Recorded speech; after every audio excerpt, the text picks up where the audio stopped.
All right, this is section 9.2, which starts the conversation about series. What if we take these sequences and we start adding them up? And what would happen to that sum? Would it stay contained in a certain amount, or would it grow and grow? Now, before we get to adding all the terms up, let's say we just want to add a few terms up. So we have something that are called partial sums, meaning that we're only going to add up to a certain amount. So this capital S stands for the sum, and if you saw S sub 1, that just means we're taking the first term by itself. It'll stand alone. But if we did S sub 2, that means we're going to add up the first two terms. Okay? And then S sub 3 would be adding the first three terms, S for so on. Okay? So if I said, hey, can you find the third partial sum for this sequence? What we would do first is find the first three terms. So if I put 1 in for there, I get -3. If I put 2 in, I would get 0.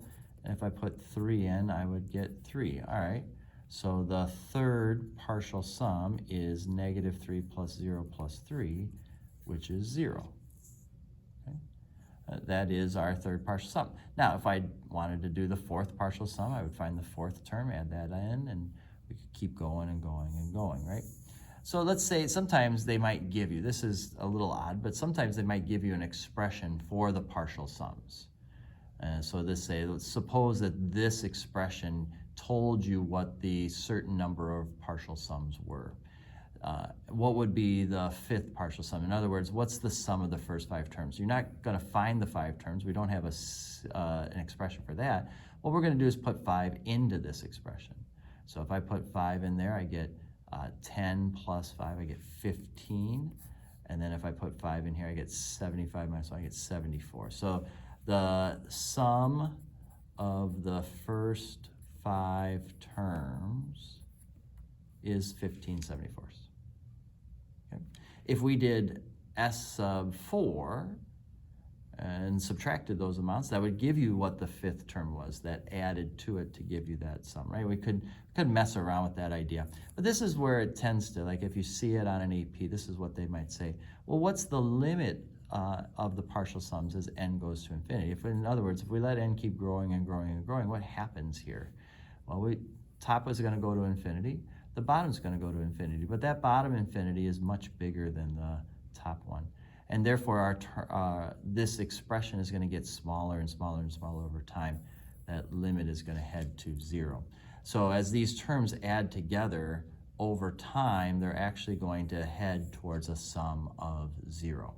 However that is, we don't see that. We don't need to know that. We're just looking for that partial sum. Now, a way to express these summations is by using what's called sigma notation. All right. This is the Greek letter sigma. And we're going to use that to help us kind of or maybe write it in a simpler notation. So here's our sequence, 2n over n factorial. This is our general term for a sequence. Right? We'll call it general term. All right. In other words, a sub n is 2 to the n over n factorial. That's our general expression. And what we're going to do is we're going to add up from the first term to the fourth term. So if I were to put 1 in for n, I'm going to get 2 over 1. That's my first term. If I take the second term, I'm going to get 4 over 2. If I were to take the third term, I would get 8 over 6. If I were to take the fourth term, I would get 16 over 24. What this is saying is add those up. Go 2 plus 4/3 plus, is that 2/3? I think so, yeah. Which gives us 2 plus 2 plus 2, we get 6 for our answer there. That's what a sigma notation means. So here it says, can you write this in sigma notation? So we'll put our sigma down, and we're going to go from the first term to the fourth term, okay? So we'll put a 4 there. If this had given us another term, we would go up to 5. If it stopped at 3, we'd go to 3. It's whatever. And And I'm looking, I see we have an alternator here, so we'll go -1 to the n. And I want to check just to make sure. If I put 1 in, I get a negative. That's what I want, so we're good there. I see on the top that everything on top is just 1 more than whatever that n is. So this is going to be n plus 1 on the top. Okay? And on the bottom, this is 3 squared, 3 to the third, 3 to the fourth, 3 to the fifth. So that's 3 to the n plus 1. Okay? Now, I would just kind of stay here, but some of you are going to ask the question, well, what if I didn't want to start at 1? What if I noticed that if I started at 2, this would be 3 squared, and that would be just 2. Like, could I write it as n over 3 to the n by going 2 to 5?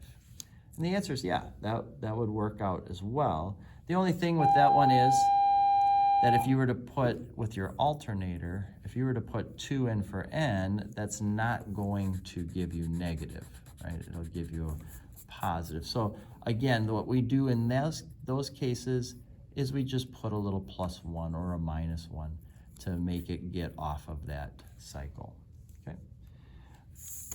Now, what happens if we take all these terms of a sequence, we add them together forever and ever and ever? This is what we call an infinite series, okay? And this is going to be where we kind of concentrate for the next several weeks, is what if we kept adding those terms up? Would that sum stay contained, or would it blow up? An example we've already used about a sum that stays contained is taking a box like this, adding a half plus a fourth plus an eighth, and keep going, okay? Keep going, keep going, keep going, keep going.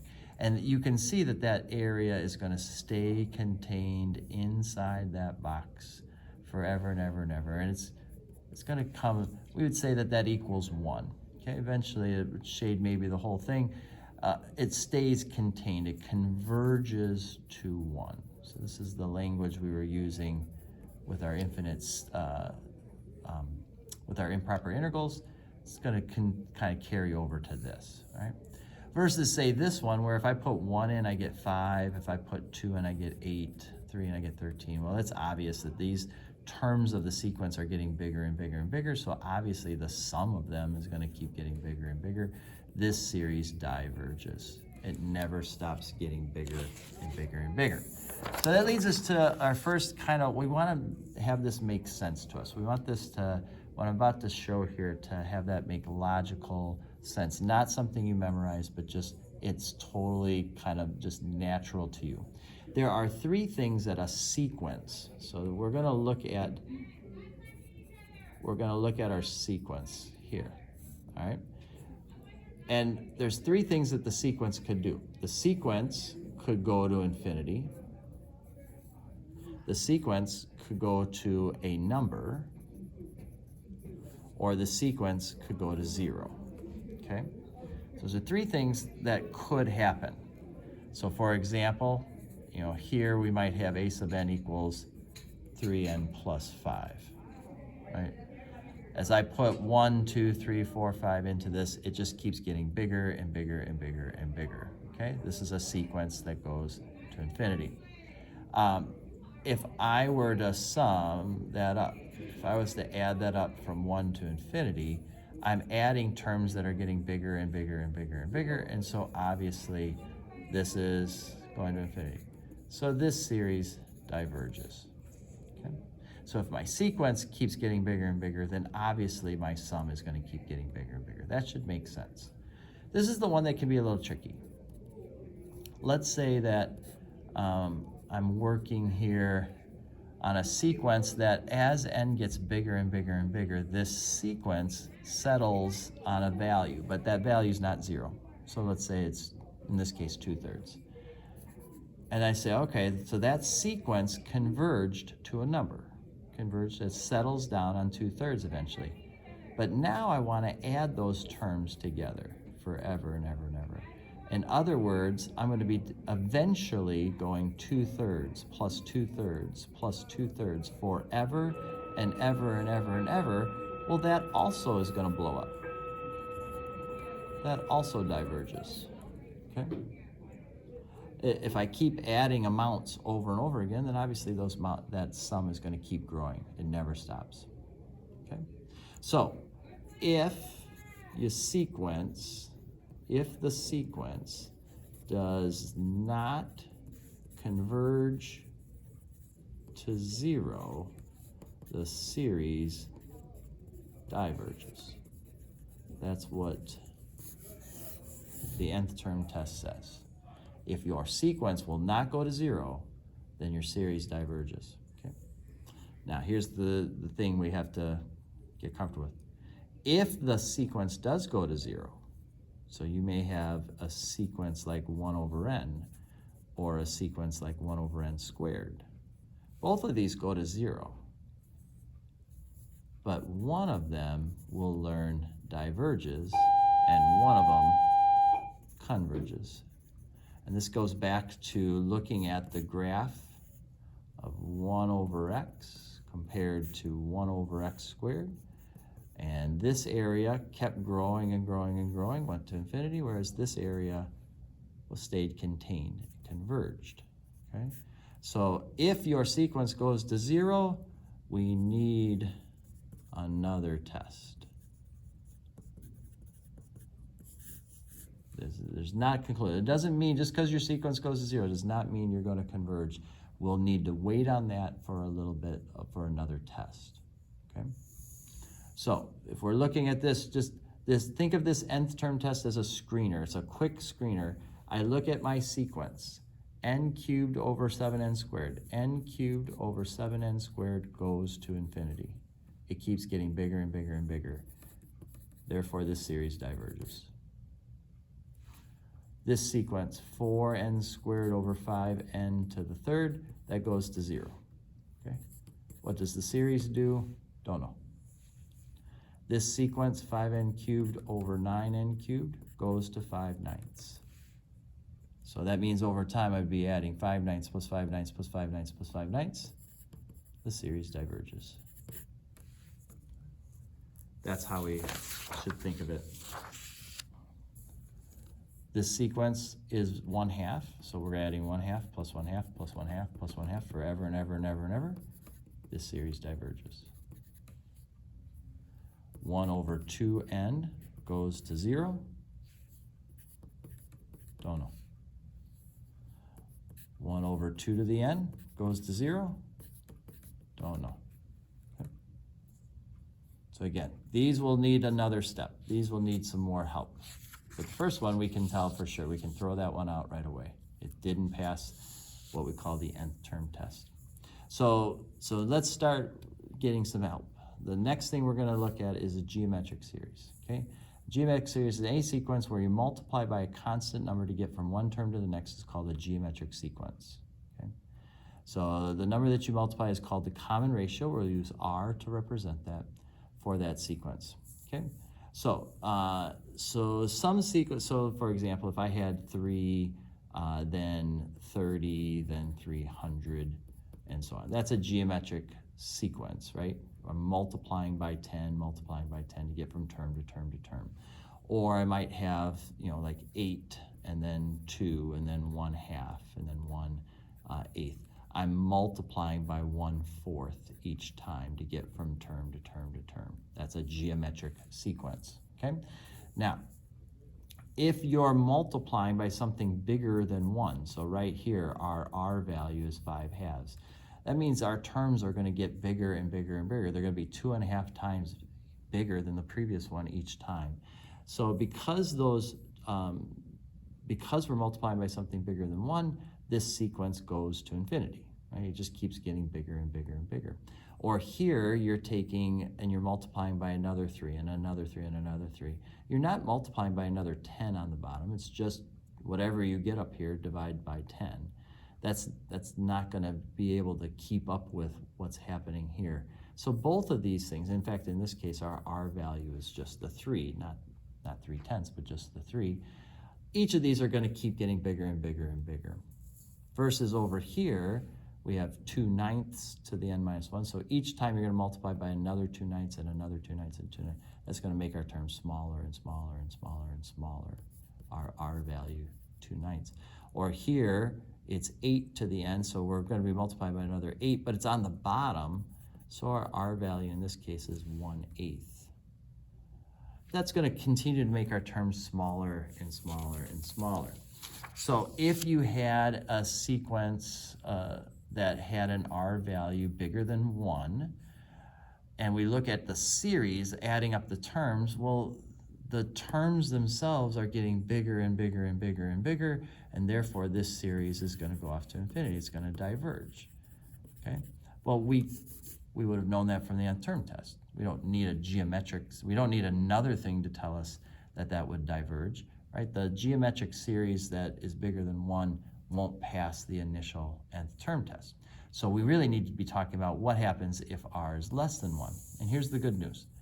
If your sequence converges, in other words, if your R value is less than 1, and we'll say absolute value of R, if you're multiplying by something between 1 and negative 1, which makes your terms get smaller and smaller and smaller and smaller, then your geometric series will also converge. Then, in other words, that sum will stay contained within a certain amount, okay?